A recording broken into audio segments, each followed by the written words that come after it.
All right, here I have question number 65, which is a very straightforward one, and this has been derived from the topic magnetism. Now, it says an electron, proton and an alpha particle having the same kinetic energy, just realize the word same kinetic energy, are moving in circular orbits of radii Re, Rp and R alpha respectively, and the circular motion is being done in a uniform magnetic field. Let's see the solution. This one is going to be a very straightforward one.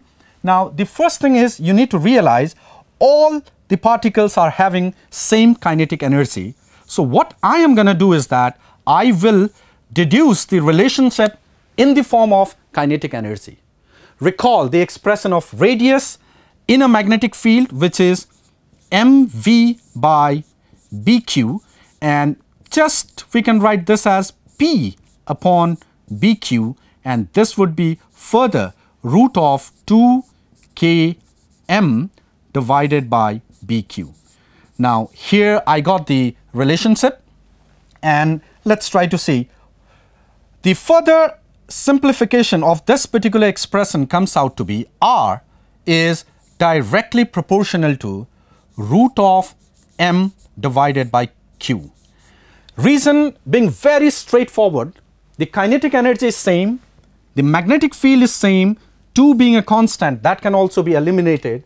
So now we need to find the ratio of these three particles, the variables being mass and charge. Well, that's a very easy deal when it comes for proton, alpha particle and electron. So here is the proton, alpha particle and electron. Now let's try to write the mass. The mass for proton, if I write m, mass for alpha particle will be 4m, and electron is going to be m upon 1840. That is the mass of electron. More specifically, it's 1837, but let's just get contented with this particular rounding off. And then the charge. The charge for proton is q. For alpha particle, it's going to be 2q, and for electron, again, it's going to be q, because we are just interested in the magnitude of the charge. Now, here are the things, and this is the expression. Just finding out the ratio after putting all those values, this is going to give straightforward option number 1. So for question number 65, the correct answer is option number 1. Right then, let's proceed for the next question. All right, question number 66 is another straightforward question, and that has been derived from electrostatic and related to calculation of potential. Now, three concentric metal shells A, B and C of respective radii, small a, small b and small c are given, and the relation between the radii are as follows: A less than B less than C, and they have the surface charge densities plus sigma, minus sigma and plus sigma. So the middle one is having a negative sigma, and we need to calculate the potential of the shell, the potential of the mid shell, in fact more precisely shell B. Let's try to see. It's a straightforward formula based one, but still I will be elaborating it. So it's something like this. If I just draw one shell here, another shell here and the third shell here, maybe it's not properly scaled, but just take it to be three concentric one, that can be done. Or I should rather give the disclaimer that the figures are not to be scaled. Okay, so this is A having plus of sigma, B minus of sigma and C having plus of sigma. I'm not overpopulating the figure. You have to understand this is A, B and C are the radii. Now, let me just write the value of charges, and the charges would be straightforward.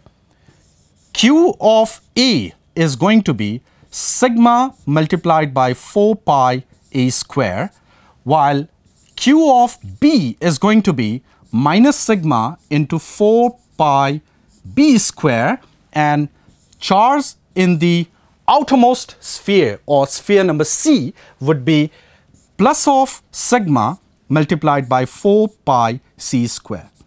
And what I all require is to write the potential of the mid sphere.